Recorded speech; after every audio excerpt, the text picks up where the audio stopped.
бірде, ел тосқан түрде, келетін мүлде жайдарлы. Сол жылы бірақ әдеттен жырақ.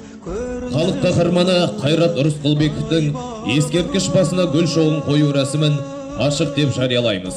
Осы тұста Қазақстан Республикасының мемлекеттік әнұраны орындалсын.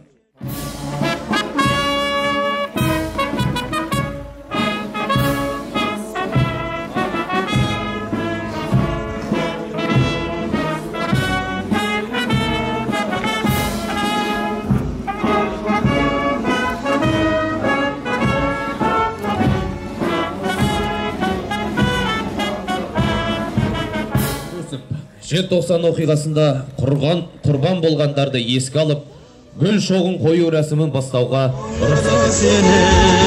Желтоқсан желі ызғарлы, солды гүлді, оңды нұрлы, көңілде мұңды із қалды. Солды гүлді, оңды нұрлы, көңілде мұңды із қалды.